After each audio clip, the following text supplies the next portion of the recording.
국민 여러분 안녕하십니까? 국민의힘 이종성입니다. 1월 의정활동 결과를 보고드리겠습니다. 2022년 시작이 엊그제 같은데 벌써 1월 한 달을 마무리하게 되었습니다.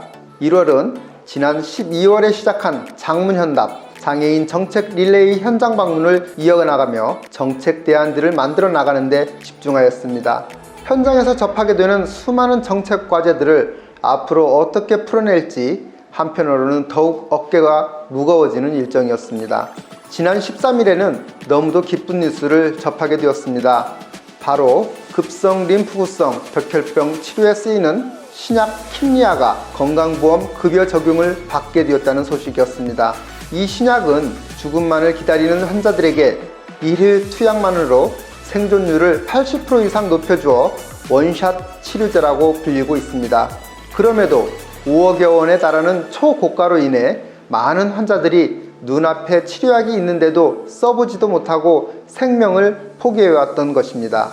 저는 지난 2020년도 국정감사 때부터 일명 문재인 케어라고 불리는 현 정부의 건강보험 보장성 강화 정책에 대해 많은 문제점을 지속적으로 제기해왔습니다. 그 중 하나가 바로 암과 희귀질환 같은 중증 환자를 외면하고 포퓰리즘성 보험 적용에만 치중하여 건보 재정만 낭비한다는 것이었습니다. 작년 국정감사에서는 혈액암으로 사망한 은찬군의 어머님을 참고인으로 모셔서 킴리아의 건강보험 적용을 촉구하였습니다. 당시 은찬군의 어머님께서는 비록 은찬이는 약도 써보지 못하고 13살의 어린 나이에 하늘의 별이 되었지만 같은 병으로 고통받는 은찬이 친구들을 위해 용기를 내어 이 자리에 섰다며 눈물로 호소를 하셨습니다. 세계 10위권의 경제대국, 전 국민들에게 통신비 2만 원을 지원하기 위해 1조 원을 쓸 수 있다는 나라에서 약값이 없어 어린 생명들을 포기해야 한다면 그게 과연 정상적인 정치일까요? 10분의 1밖에 안 되는 1,000억 원이면 은찬이 같은 처지에 있는 200여 명의 환자들을 모두 살릴 수 있는 것입니다. 최근에 탈모 치료제를 보험 적용해주겠다는 대통령 공약이 나왔습니다만 정작 생명과 직결된 중증의 암이나 희귀질환을 위한 정책에는 무관심하고 소확행이랍시고 표를 얻기 위한 포퓰리즘 정책에만 매달리고 있어 매우 안타까울 심정입니다. 늦게나마 이번 결정으로 많은 어린 환자들의 생명을 살릴 수 있게 되어 보건당국의 노력에도 감사를 전합니다. 저 또한 의정활동 중 가장 의미 있는 일로 기억될 것입니다. 나아가 킴리아 사례 이후에도 이미 개발된 신약의 건강보험 적용을 기다리며 하루하루를 죽음과 싸우는 어린 생명들이 있습니다. 이들에게도 희망이 될 수 있도록 더욱 적극적인 노력을 다하겠습니다.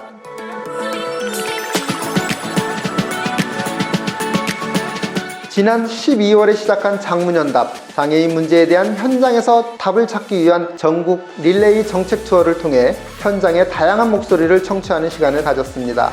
7번째 정책 현장은 웨어러블 로봇을 개발하여 장애인들의 이동권을 지원하기 위해 노력하는 첨단 기술 전문가들을 만나 장애인 재활 및 보장구 지원 강화 방안 정책 간담회를 가졌습니다. 전문 서비스 로봇 분야는 4차 산업의 미래 먹거리인 동시에 재활치료의 효과성을 높이고 장애인 등 신체적 약자에게 보행의 자유를 제공할 수 있는 분야입니다. 우리나라는 국제적인 로봇 경진대회인 사이베슬론 세계대회에서 1위를 차지할 정도로 첨단 로봇 분야의 기술력을 자랑하고 있지만 아직 재활 현장에 제대로 활용되지 못하고 있는 실정입니다. 우리나라 과학기술의 요람인 한국과학기술대학에서 웨어러블 로봇과 이를 착용하고 걷는 척수장애인들을 만나 재활 로봇의 연구개발과 보급을 지원하기 위한 제도적 개선을 약속하였습니다. 8번째 정책 현장은 장애인에 대한 인권보호와 차별금지를 위해 활동하고 있는 장애인 권익옹호기관들과의 간담회로 진행되었습니다. 광주, 전북, 전남 지역 장애인 권익옹호기관의 기관장 및 활동가들과 장애인 인권 침해 사례 및 현황을 확인하고 장애인 인권 보호를 위한 제도 개선 방안을 논의하였습니다. 영화 도가니로 전 국민에게 충격을 던져준 광주의 한 특수학교의 인권 유린 사건, 또 장애인 착취 사례로 2014년 전남 신안에서 발생된 염전 노예 사건 같은 대표적인 사건을 비롯하여 성적, 신체적, 경제적 착취 등 장애인을 대상으로 한 많은 인권 문제가 아직도 여전히 발생하고 있습니다. 제가 장애인 복지시설에 CCTV를 설치하도록 한 장애인 복지법안을 발의한 바 있습니다만, 이뿐만이 아니라 공공후견 지원 대상 확대, 가해자 처벌에 대한 강화, 인권 보호 증진을 위한 좀 더 근본적인 해결책을 찾아야 할 때입니다. 장문연답 9번째로는 장애인의 문화향유권 증진과 관련하여 제주도를 방문하였습니다. 제주도는 명실공히 국내 최고의 관광산업지로서 장애인을 위한 관광시설 개선에도 적극적인 노력을 펼치고 있습니다. 대표적으로 제주도 서귀포에 치유의 숲은, 맨발길, 조격체험 등 오감을 자극하는 다양한 프로그램이 준비된 무장애 여행지로 조성되어 있습니다. 장애 유형과 상관없이 숲을 체험하고 힐링할 수 있는 공간으로서 이러한 환경은 제주도의 관광 약자를 위한 정책 의지와 재정 지원이 있었기에 가능했습니다. 제주도지사로 일해오신 원희룡 전 도지사님께 감사를 드립니다. 제주도와 같은 환경이 전국 관광지에 확산되어 많은 장애인들이 보다 자유롭게 여행을 즐길 수 있도록 중앙정부의 지원 방안을 모색하고 지자체의 장애 친화적인 인프라 확충과 민간 기업들의 무장애 여행 프로그램을 지원하기 위한 법과 제도적인 뒷받침으로 장애인의 문화향유권을 충분히 보장하도록 하겠습니다. 장문연답 10번째로는 장애인 체육 분야 활성화를 위해 광주광역시의 장애인 체육센터와 강원도 강릉 컬링센터를 차렸습니다. 광주의 장애인 체육센터에서는 장애인들의 생활체육 활성화를 위한 환경 개선과 생활체육 프로그램 및 인프라 확충, 지도자 지원 등 비장애인들에 비해 체육 활동에 많은 제한을 받고 있는 장애인들에게 더욱 많은 관심과 지원이 필요하다는 목소리를 경청하였습니다. 강원도 컬링센터에서는 강원도 장애인 체육회 소속의 휠체어 컬링팀과 간담회를 가졌습니다. 장애인 체육인들은 실업팀이 많지 않아서 직업으로서의 운동을 전념할 수 있는 여건이 매우 열악한 실정입니다. 제가 10여 년 전 문화체육관광부에서 장애인 체육과장으로 근무하면서 장애인 선수들의 생계 지원을 위해서는 실업팀이 많이 육성되어야 한다는 생각으로 장애인 실업팀 창단과 운영을 위한 예산 지원 사업을 처음 시작한 바 있습니다. 그 성과로 현재는 장애인 실업팀이 90여 개까지 늘어났지만 아직도 부족한 수준입니다. 또한 대부분이 열악한 처우와 훈련시설 부족, 전문 지도체계가 미흡한 상태이며 은퇴 후의 진로에도 많은 지원이 필요한 실정입니다. 저는 장애인 체육을 좀 더 체계적으로 지원하기 위한 목적으로 작년 12월 장애인 체육진흥법을 제정하고자 발의하였습니다. 법 제정을 통해 장애인을 포함한 모든 국민이 체육을 함께 즐기며 건강하게 살 수 있도록 국가와 자치단체의 지원 근거를 명확히 하고자 하는 것입니다. 장애인 체육 현장의 목소리를 기초로 장애인도 체육 활동을 통해 건강한 삶을 유지하고 선수로서의 꿈과 희망을 키워나갈 수 있도록 정책을 마련하겠습니다. 지난 12월부터 시작한 장문연답이 1월 17일로 당초 계획된 10번째까지 진행되었습니다. 당시 출정식에 참석해주신 윤석열 국민의힘 대통령 후보께서는 물어보지 않은 정책은 반드시 실패한다. 장애 현장의 목소리를 듣고 전해달라는 당부의 말씀을 하셨습니다. 그동안 한 달이 넘는 기간 전국 현장을 돌아다니며 장애인 정책에 대한 많은 문제점과 부족한 점을 확인했고 개선 방안에 대해서도 현장의 시각으로 고민하였습니다. 앞으로 이러한 검토 결과를 통해 현장의 목소리를 담은 과제들이 정책에 반영될 수 있도록 지속적인 노력을 다하겠습니다.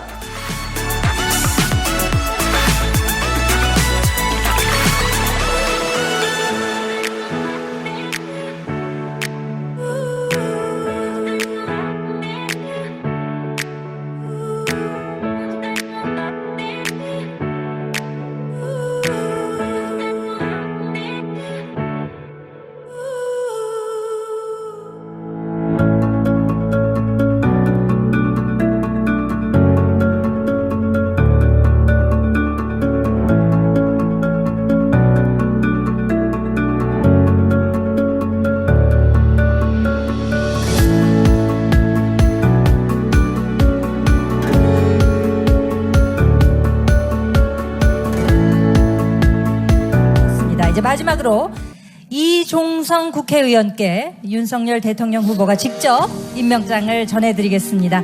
더 낮은 자세로 오직 국민만을 섬기는 마음으로 모두가 행복한 대한민국을 만들겠습니다.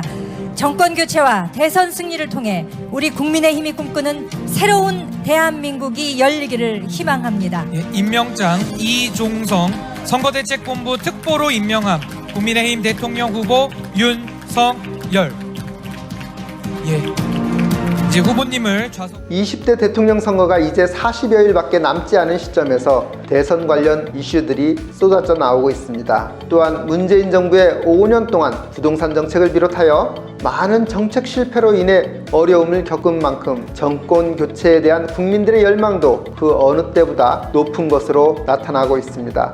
후보들마다 너나 할 것 없이 많은 정책을 공약으로 제시하고 국민들의 삶을 나아지게 하겠다고 수많은 약속을 하고 있습니다. 그러나 선거를 앞두고 오로지 표를 얻기 위해 앞뒤 가리지 않고 내뱉는 포퓰리즘 정책, 또 상황에 따라 그때그때 바뀌는 철학 부재의 공약이 아닌지 국민 여러분들의 냉철한 판단이 필요합니다. 또한 정작 중요한 것은 우리 국민들이 그 약속을 얼마나 신뢰할 수 있느냐일 것입니다. 과거의 언행이나 지나온 삶의 행적을 비춰볼 때 진정성 있게 약속을 이행할, 또 나라와 국민들의 운명을 맡길 수 있는 믿음이 가는 인물인지 평가해 보아야 할 것입니다. 자신의 목적을 위해서라면 법을 위반하는 행위까지도 가볍게 여기는 사람이라면 어떠한 약속을 기대할 수 있겠습니까? 2월은 본격적인 대선 국면이 시작됩니다. 언론도 길거리에서도 가정에서도 각각의 선거 진영에서 내놓은 말들로 가득할 것으로 예상됩니다. 때로는 다소 불편하고 시끄럽다고 느낄 수도 있겠습니다만 대한민국의 명운을 가르고